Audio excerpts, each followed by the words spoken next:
What's up, Rolando students? Dakota here, coming at you with this week's teaching, continuing our series in God's at War.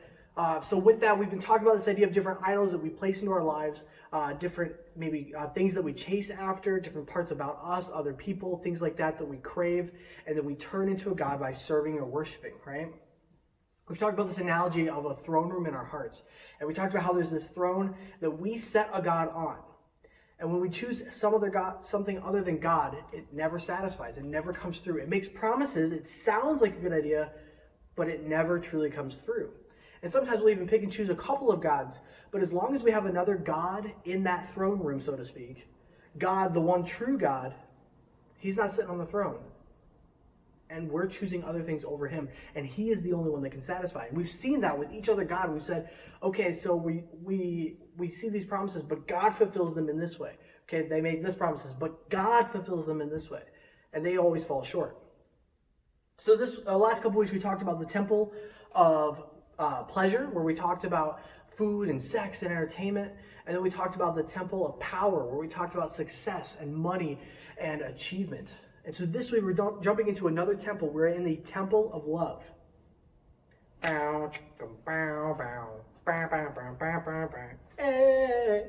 You know, love, right?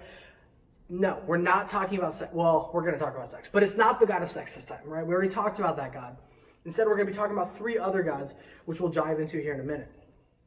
But the biggest thing I want to make sure that we understand is that, like with the temple of pleasure, and it was all about satisfying and finding something that could please us. Temple of power was all about pride and being able to be on my own. The temple of love is all about love. And what's really hard about this one is that love is good. In fact, we're called as Christians to love. You know, the first commandment is to love the Lord your God with all thy heart, soul, and mind and strength. And then to love your neighbor as yourself. Love is what we're called to do.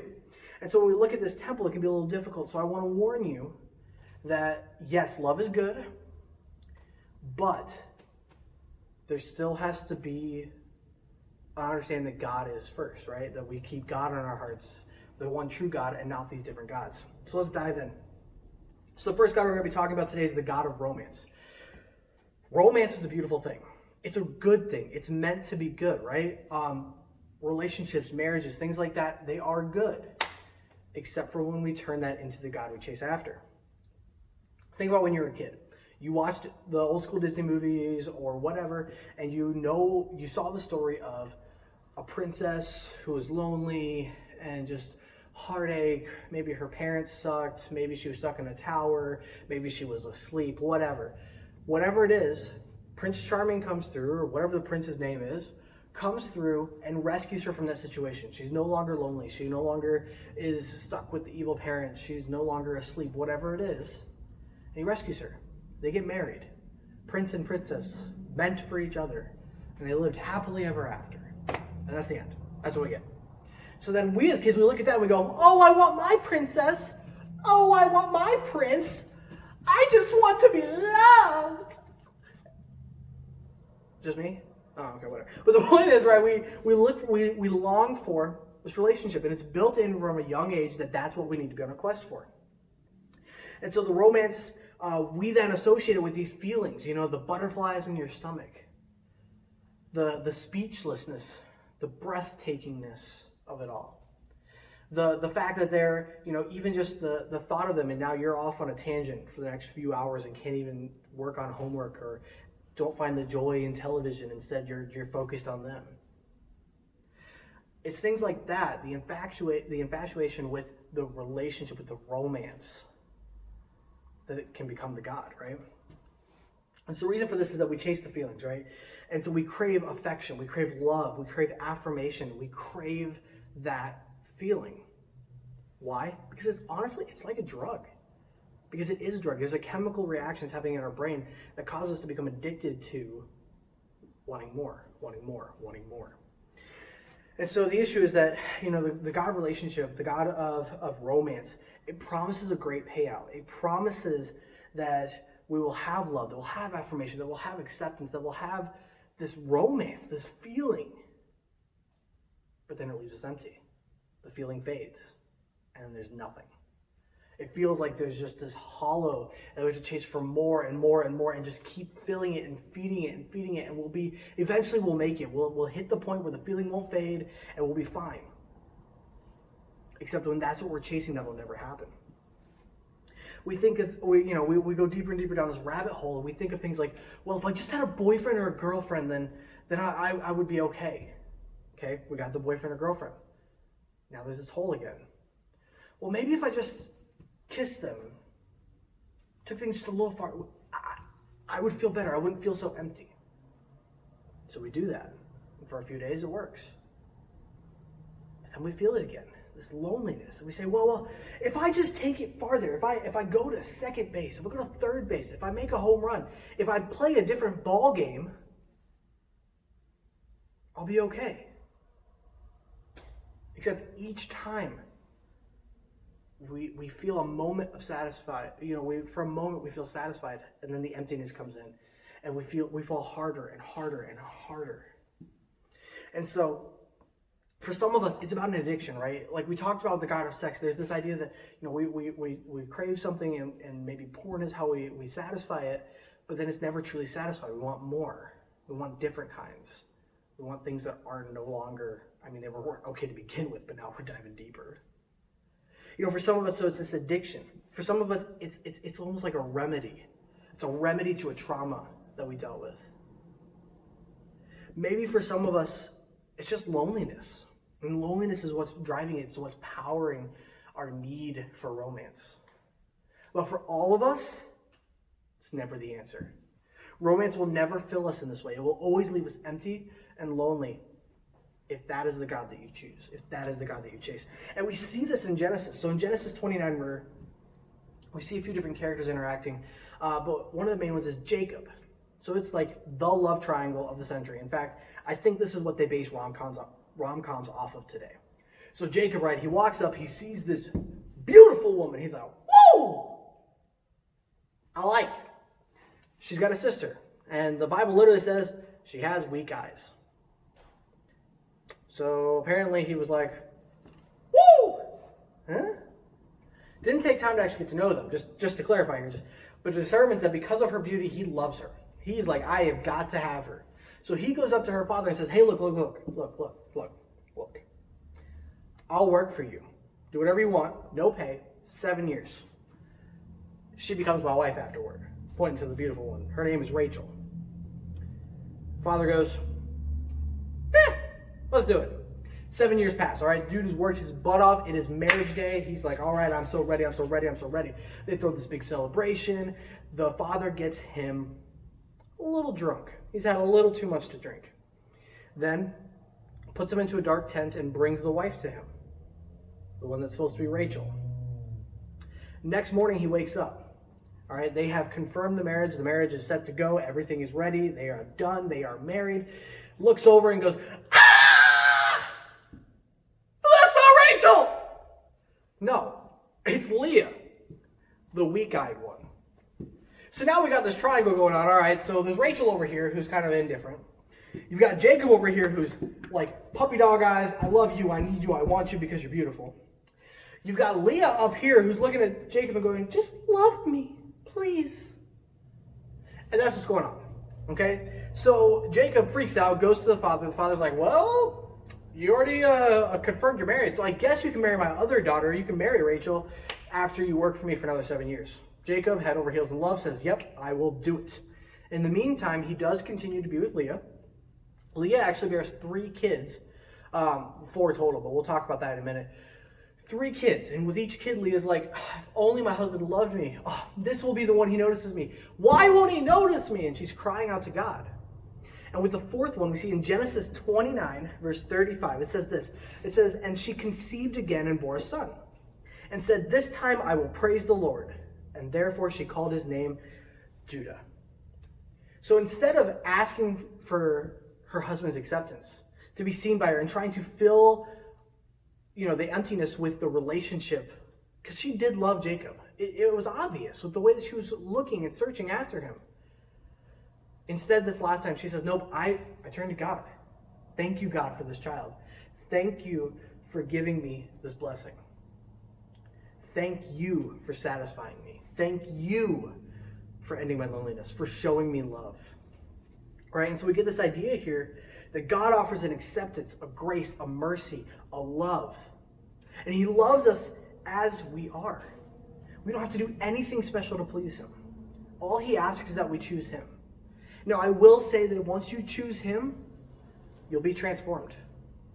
You will be changed. You will be healed. Why? Because that's what God's love does to us. He doesn't ask us to change and then say, well, once you do this, I'll love you. He says, no, I love you. Now let's do this together. And so with that,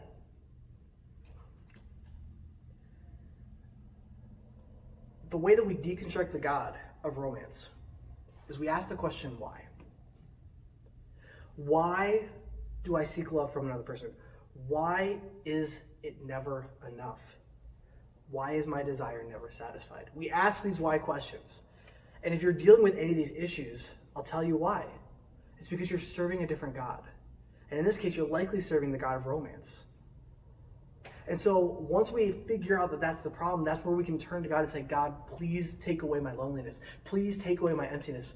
Fill me with you and allow me to feel love, to feel acceptance, to feel grace, to feel mercy. So that way I can begin fresh, honestly. And so the reason that God isn't what you lean on, or the reason why this is an issue, is because God isn't what you lean on to satisfy you.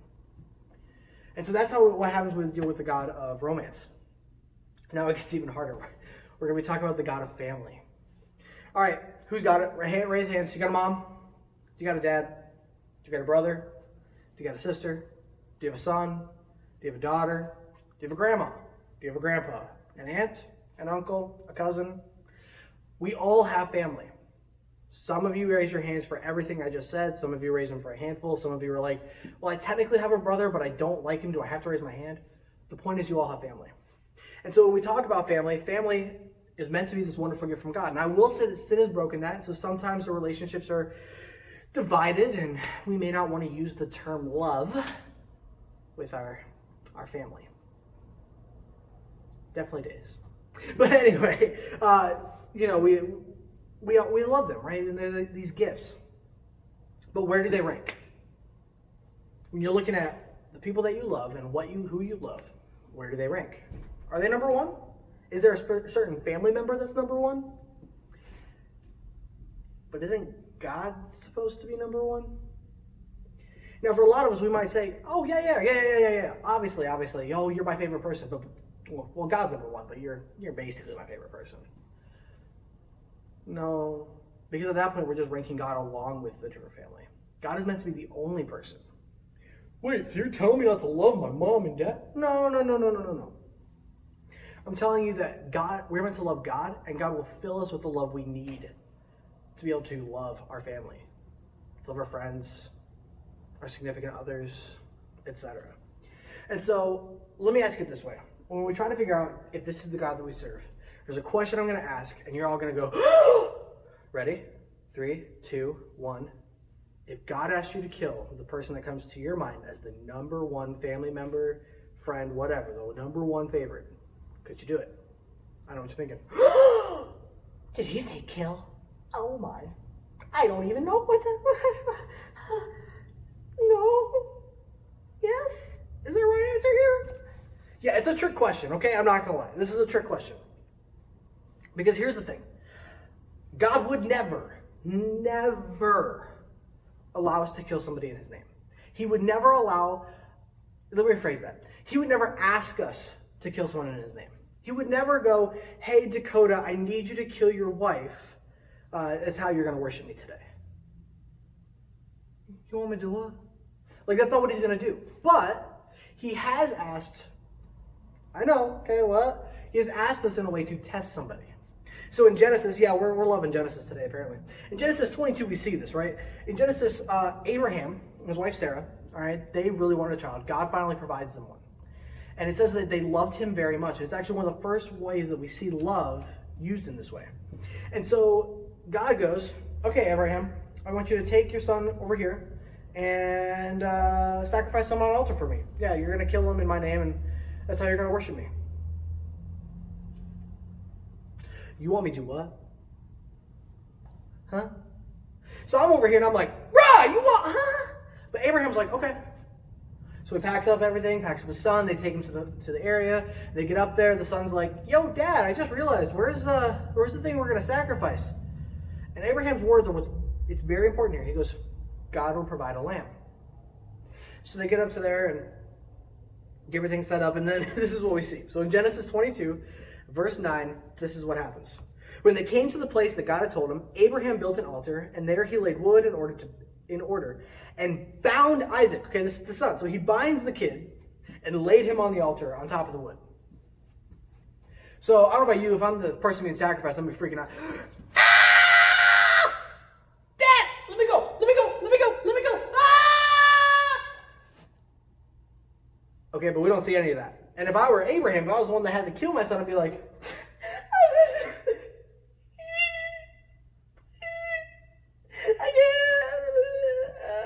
right? We'd be having this inner struggle. We don't see any of that here. Now, did it happen? I don't know. Maybe. But that's not the point. The point is, it says that Abraham reached out his hand, took the knife to slaughter his son. And that's when an angel comes down. It says, and the angel came, and the Lord called to him from heaven and said, Abraham, Abraham. And Abraham's like, here I am. And God says, do not lay your hand on the boy or do anything to him. For now I know that you fear God, seeing you have not withheld your son, your only son, whom you love, from me. Abraham loved God. He worshiped God. He served God. And he did so in such a way that he didn't even put his family first. He made sure that God knew God was first. Now, likely Abraham's like, all right, I do this and he's going to resurrect my son. Or, give me another one. Like, there was something going on in Abraham's head. He knew this wasn't the end because of what God had promised. But he chose to trust God. And he chose to draw that knife. Now, we're not going to talk about the psychological side of what that son just went through because I got nothing for you. I'm pretty sure he probably was like, Dad's like, hey, you want to go for a hike? And kid's like, I'm going to stay home with Mom. Bye. And not going anywhere with him, right? But that's not the point, right? The point is, where does your family rank? Where does God rank? And if God isn't first, then can you even truly love your family? And the answer is going to surprise you. No. Because we don't know love until we love God and God loves us. God then fills us with his love. And that's what we can push out to love others. I know it sounds really weird, but even Jesus says this. And Jesus says this in Luke 14, verse 26. He says, if anyone comes to me and does not hate his own father and mother and wife and children and brothers and sisters, yes, even his own life, he cannot be my disciple. Now we see the word hate there and we freeze and we go, well, what? And a lot of times we don't even talk about this passage because it's weird, right? It says hate. But it doesn't mean hate in the way that we think of it. It means hate meaning by comparison of the love that we have for God. It's this idea that I love God so much that my love for God makes it look like I hate these other people. Now I know, again, it still sounds weird. But the point is that our love for other people is meant to come from God because we loved him first. We choose him first. And so how do we figure out, how do we take care of this? Well, here's the first thing we have to realize. Family will never be able to satisfy us the way that God can. And when we depend on our family as God's, we actually cause them immense pressure. Look, Mom, I just love you so much. I don't know what I would do without you. Okay, now your mom is straight terrified to leave you. Not that she's going to, but again, it's this, wait, what? Or have you ever heard somebody say, the husband loved his wife so much that he worshipped the ground that she walked on? So you just gave her all the control that God is meant to have over your life. That is what you just said. It's things like that, right? But the issue is that that is the role for God. God can be everything you need. These people, your family, cannot. Your family will fail you. They'll disappoint you. They'll make you sad. And then that breaks perfection. It actually hurts your relationship more because you put them in the place of a God. Instead, choose God. That brings us to the last God. And this is the God that, honestly, even as I was doing this, it was a little bit of a hard pill to swallow. And that's the God of me. And honestly, this is probably going to be the hardest God to tackle. And that's because every single one of us at some point, probably almost every day, struggle with this God. We face this God daily. It's a battle between us and God for the throne of our own heart because we want to make our own choices, right? And so it's this idea that we're warring to be the God of our own lives and to make our own choice, to be our own everything. We want to be self-sufficient, but we're not. That's not how we're meant to be. We're meant to be dependent on God. And so with that, what happens is we see in like Ezekiel 28 verse 2, it says, because your heart is proud and you have said, I am God, I sit in the seat of the gods, in the heart of the seas, yet you are but a man and no God, though you make your heart like the heart of a God. Now this was to a specific man in history, right? But it still applies to us. We try to turn ourselves into God and we struggle with this. And we become proud of who we are when we put ourselves up on that pedestal. But we can never actually attain perfection. We can never be the God we need in our lives. So what happens, right? We see this in arrogance. We can't take the opinions of others. We can't try to ask others for help. We have to be able to do this on our own. We do this in the way of insecurity. We have a hard time being able to admit that we're wrong, and if we have to, it kills us. We get defensive. We're like, whoa, whoa, whoa, whoa, whoa, whoa, whoa, whoa, whoa, whoa, whoa, whoa, whoa, whoa. And we try to circle back around in a way that makes it sound like we were still right. Or it's just the idea that we need to be in charge. And so when a situation arises that they're like, all right, we got to kind of get some single-minded, like what's going on here? You're always trying to step up and be the guy or the girl that's making the decisions. You want to be in charge. And the issue with all of this is when we see these tendencies, we are trying to be God, and it's the fact that we're not perfect that's coming out. We're arrogant because we're like, if I'm my own God and I need to be perfect, I can't ask other people for help. I can't take other people's suggestions. I have to be right. We have insecurities because when a flaw comes up, how are we perfect in our own God if there's a flaw?